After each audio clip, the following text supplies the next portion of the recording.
You might also be able to see they have a little beak-like mouth, like a palate, and they use that to munch on coral. You'll also see hogfish in these lagoons, angelfish, triggerfish, barracuda, grouper, tarpon, all just fish that live on the reefs here in the Keys. If you want to get a closer look at any of these fish, you are welcome to snorkel around in that next lagoon all throughout the day. There's hundreds and hundreds of fish in there, just without the sharks and the stingrays. Now over on this side is where we have all of our stingrays and our trainer Bree is going to be feeding some of them. You're welcome to take a closer look if you want to. Now this is a species called a southern stingray. They are really common here in Florida. You'll see them at pretty much every beach down here. We have around 25 of them. We're not sure the exact number at the moment, and that's because a bunch of babies were born very recently, so the little ones that she's trying to feed, the babies or the pups, because the big adults are getting in the way. But yeah, we think there's around 25 of them at the moment. Now stingrays get their name because of the barb on their tail. So you might be able to see their barb, they all still have it. It's about midway down the tail, on top laying flat against it. And it basically just looks like a little black serrated knife made out of bone. And this is what they'll use to defend themselves against predators. So if a stingray feels really threatened, they'll whip their tail, that barb will point straight upwards, and they can attack any animal that's trying to eat it. And that would usually be a shark. So sharks are their main predators here in Florida, especially hammerhead sharks. Now because this barb is serrated, once a stingray uses it on an animal, it's typically going to get stuck inside of that animal, and then it will just break off completely from the stingray. It does grow back, but it takes almost a year to grow back fully, and that just means the stingray is completely defenseless for a whole year, and that's something they don't want. And for that reason, they really don't like using their barbs, and they're actually trying to avoid using it unless they feel they're in a life or death situation. So luckily for us, they don't sit around randomly stinging people for no reason. You will still hear about people occasionally being stung by stingrays, and that's because they'll step on them when they're at the beach. So unfortunately, stingrays sleep very shallow, completely covered in sand at the beach where we all like to hang out. The best way to avoid ever stepping on one is whenever you're at the beach, you just shuffle your feet through the sand instead of taking steps. And that's called doing the stingray shuffle. That just wakes up any buried stingray, it will swim away from you, and you're not going to step down on its tail and get that barb through your foot.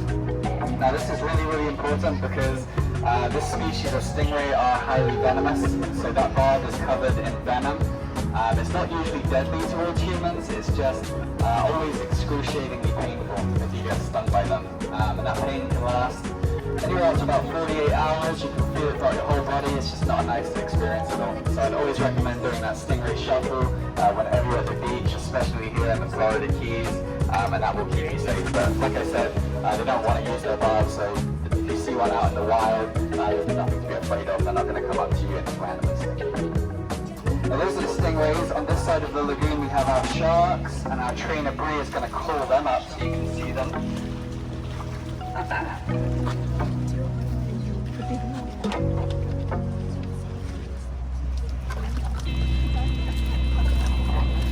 Here at Field of the Sea we have a species called a nurse shark. These are another really common fish found here in the Keys, and we have 7 of them. So we have 5 juvenile nurse sharks, that's these little ones swimming up on the bench, they're just the young ones. We do have 2 adults as well. Our biggest adult is about 9 feet long and weighs 220 pounds. Her name is Loretta. You might see her at some point. But for now, these are the juveniles. You can see they're all trained. We train them every day. So they're all trained to come up for a feeding session. They're also trained to go to their own little spot on this bench where they'll go to every single day to get food. And you can see their names. We have Maria, Harvey, Irma, Jose isn't here right now, and then Katya. And those 5 juveniles are named after hurricanes, if you recognize those names. Then our 2 adults are Loretta and Finn, and they get fed in the zebra section where they have a little bit more width. Now you can hear that suction when they're eating. That is where they get their name from, the nurse shark, and it's because it resembles a nursing baby. So basically the reason they eat like that is because they only really eat from the sea floor, so they're bottom feeders. They swim along using that suction to suck up crabs and shellfish out of the sand. They then have really, really sharp little teeth. About 100 of them in multiple rows, and that's how they crunch up all the shells. So they basically eat with a suction and a bite, and then they crunch up all those mollusks and crustaceans. Now, as well as being trained to come up for a feeding session, they're also trained to be handled by us. So every single day, we get hands-on with these sharks. They're trained to be flipped upside down onto their back, just like this. And the reason we've trained this behavior is because it allows us to get full visuals on their whole body every day. So because they hang out on the sea floor, it's pretty difficult for us to see underneath them. So by training this flip, it means we can look at their underside, make sure there's no cuts or abrasions or anything like that, and we can just make sure they're all nice and healthy. And that is a trained behavior. They're not put into any hypnotic state or anything like that, like some sharks. You can with some sharks, that doesn't really work with these guys. So it's all just trained, and they can flip out of it whenever they want to. Typically they don't, and that's because we'll feed them while they're upside down. So they associate being flipped with being fed. So it's basically just training them in their own healthcare. Now while you're looking at these sharks, you'll see on either side of their mouths, they have 2 little whiskers hanging down. Those are called sensory barbels. They're exactly the same thing as what a catfish has, but this is what nurse sharks use instead of their eyes. You can see how tiny their little eyes are, and that is because they're almost completely blind. So they've got really, really terrible vision. Those whiskers do all the work. They can taste using them, pick up vibrations and movement, and that's how they'll find their food down in the sand without using their eyes. Now because nurse sharks eat from the sea floor, they are considered to be docile, which just means they're not usually aggressive towards humans like some sharks can be. However, they are responsible for quite a high number of bites on humans around the world every year. And the main reason for that is basically some people think that they're so docile that they just kind of mess with them out in the wild. They'll swim down and pick them up and pet them. And just like any wild animal, they really, really hate that, and they'll usually just turn around and bite people. Now, they do have those tiny little sharp teeth that I mentioned, so it's not going to be like a tiger shark biting you, but they can still give you a pretty serious bite that requires stitches most of the time. But more importantly is that suction that you heard. That suction, it is so strong, it can suck a conch out of its shell. So you can imagine if you put your hand anywhere near those little whiskers, what that would do to your fingers. So I'd always recommend never trying to pet a nurse shark if you see it out in the ocean. Even though they kind of look like big catfish, they are still real sharks with really, really sharp little teeth. Now here comes our biggest shark, Loretta. And like I said, she is about 9 feet long at the moment. She's somewhere in her mid-20s. That is about middle age for a nurse shark. They can get up to be about 14 feet long. That was the biggest nurse shark on record, so she does have the potential to get that big. Like I said, she's only about middle age, like I said earlier. Now she is trained in that flip behavior as well. And the reason we've trained it with Loretta is because she is a mature female. She lives in here with a mature male, and that is Finn. So she has the potential to become pregnant and have pups. So because of this, we've trained that flip. It basically means we can ultrasound her. We have done one ultrasound on her so far, and we did see some little eggs inside her, but we couldn't tell if they were fertilized yet. So we just kind of keep training that flip behavior, just in case we do need to ultrasound her again. It looks like she didn't want to flip that time. We'll see if she does again. And if an animal doesn't want to do something, we don't force them to. If they just want to kind of chill out, we basically just let them. There you go, Loretta. And for the training of the ultrasound, this is basically what we do. We just kind of press all along her stomach with our hand. That's meant to feel like the ultrasound probe. You can see she's nice and relaxed, so we'll feed her while she's upside down. And then we'll flip her back. And she did it really, really well. No way. That little bird, his name is Willie. He just tries to steal fish from us all the time. Alright guys, so those are our sharks and our stingrays. I hope you all enjoyed that. Up next we do have our crocodilian training. For that we're going to be heading down to the alligator habitat where the big windows are, and me and Bree are going to go inside with the alligators, do some American alligator. Uh-oh. Sunbathing.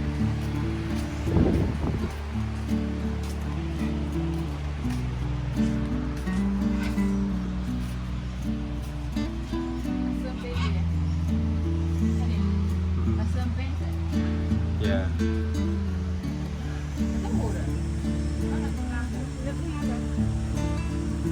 Where they order pizza? Here she comes.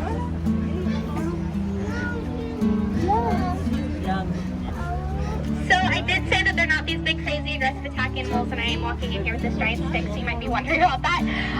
Now all this stick does, it is a form of protection for us, but if they were to get confused, what'll happen is they'll just come in contact with this stick first, and then they're just gonna plop down right where they're at, or back up will be their natural instincts, because they're not really fighters.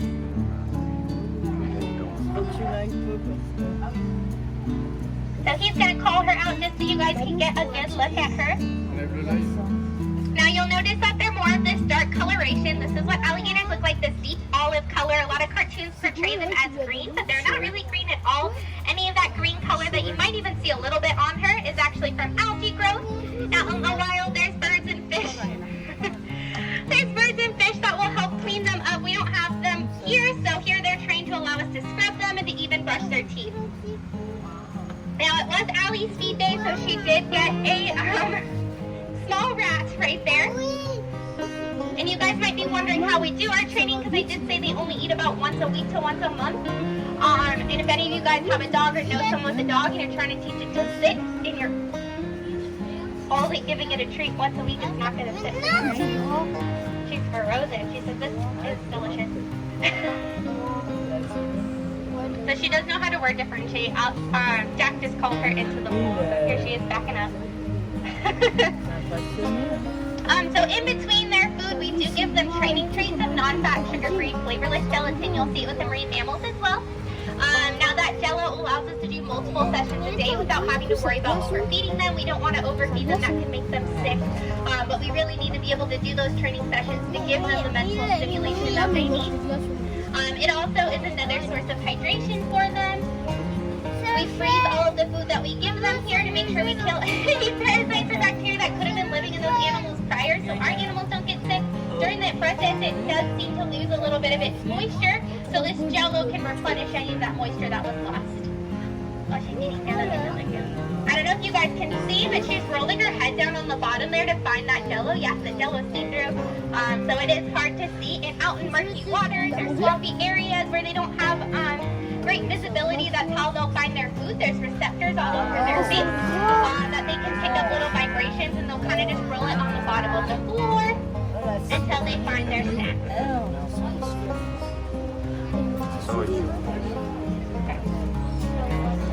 So again, they do know how to word differentiate, so Jack just said the word final to her, and that just lets her know that there's no more food coming. Sometimes we'll continue a session after saying that without food, but it gives them basically the understanding and expectation of what's happening next. And that's really all training is. It's just a form of communication between us and them. We really want them to know exactly what to expect in all different scenarios.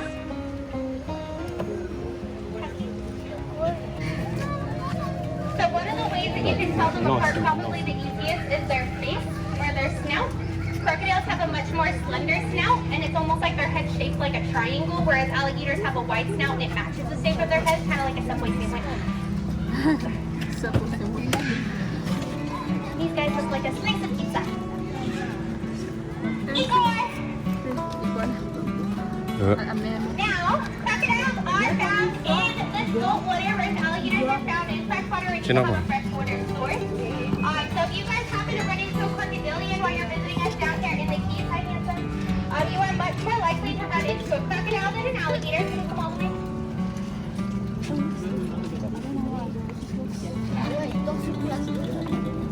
You're much more likely to run into a crocodile than an alligator, and that's just because being on an island down here, we're surrounded by saltwater.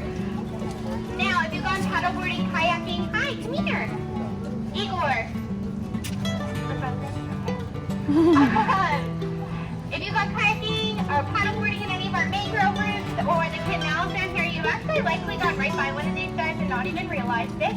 Now, I'm not saying that to scare you from our waters, so please don't let it. These guys are extremely people-shy animals. There's never been a case in the United States of them being attacked or attacking a human.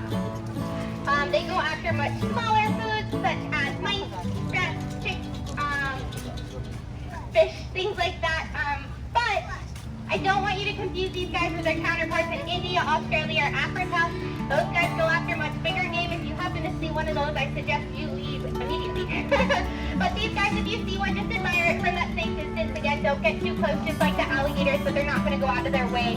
And it is a really cool opportunity. These guys are still an endangered animal. They were almost completely wiped out for their skin. Now they are protected, so it is a really cool opportunity to get to see one. Now, we train all of our crocodilians for a number of different things. I can't reach you there. Okay. They are trained for a number of different things. When Jack is over here, we're going to try to do what's called tactile, which is basically just a mock vet exam for these guys. And when I do that, we're going to touch all over his body and do everything that a doctor would be doing or a vet would be doing with them. Come here! That was hard, huh?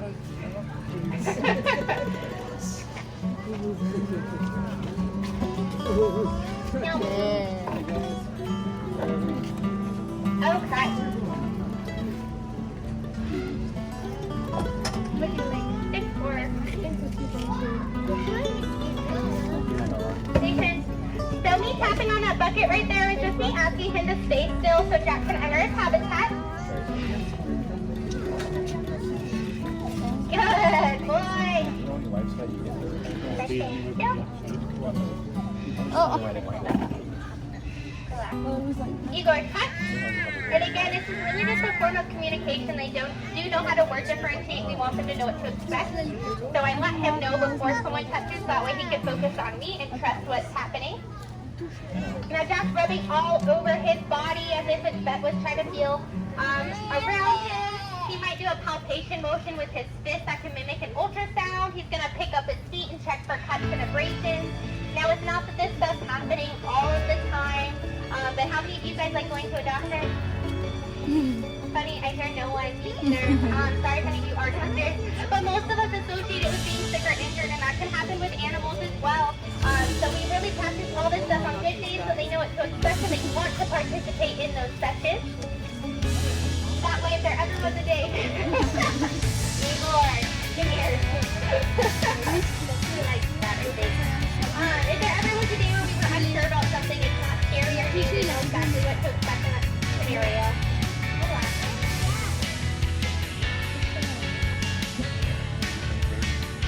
You excited? I know you did a good job. Oh, it's an alligator. Nathan. An alligator. Okay, so that is all that I have for you guys as far as our crocodilians go. If you guys have any questions for me, my name is Bree, and I'd be happy to answer those for you. If not, our next stop is going to be the turtle park. It'll be just down that pathway to the main lagoon where there's multiple. Is this individual with the life jacket. Her name is Quasimodo. She is a species called a green sea turtle, and she's actually born in a hatchery. So that's a place where they'll hatch eggs to release them out into the wild. But sadly, she was born with a deformity of the spine, and that has left her with air trapped in the back of her shell. This is a medical condition called bubble butt syndrome, and it just means that her butt is too buoyant and floats upwards. So this life jacket that she wears, it brings up her front end so she can lift her head up to breathe. and to eat. Without this life jacket on, she is completely upside down, so she's not able to lift her head up for a breath. So we get these life jackets custom made for Quasimodo, and she actually gets a new one made and sent to us every single month, so she always has a fresh life jacket to put on every month. There's another big green sea turtle over here, and her name is Aphrodite. Incredible. And she is missing her front right flipper and her back left flipper as well. This was from being tangled up in fishing lines here in the Florida Keys. And by the time she was rescued, gangrene had set in on both of those limbs, so they had to be amputated just to stop that infection from spreading. And then down here we have a big green sea turtle. I don't know if you can see her. Her name is Gianna. Gianna was found on a beach in St. Croix in the Caribbean. And she had come up on that beach to lay her eggs when she was attacked by wild dogs. And sadly, Gianna lost both of her eyes in that attack. So she is completely blind. She's underneath all these for you right now. Because she's completely blind, she's had to be trained only using sound. So we'll tap on the rock for Gianna or splash the water, and she's trained to come towards that sound. That way we can just feed her every day and get visuals on her and make sure she's all happy and healthy. Now, like I said, Gianna is very big. She's a lot bigger than these three that are on top of her. She weighs about 300 pounds, and that's almost as big as a green sea turtle we'll get. So she's pretty much maxed out.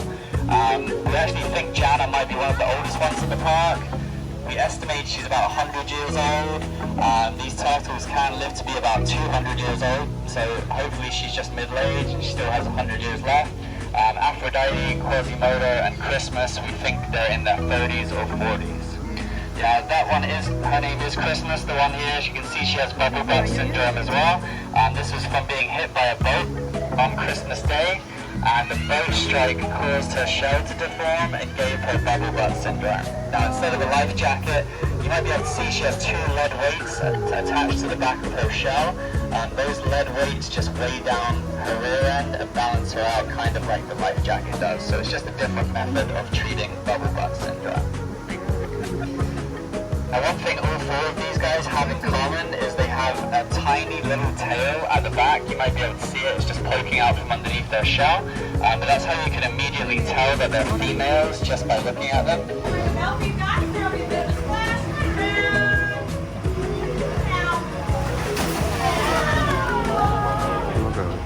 Show me.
of Florida Christmas history. Hi, Sherman, can you go ahead and wave bye-bye, everybody? Everybody be kind. Oh, boy.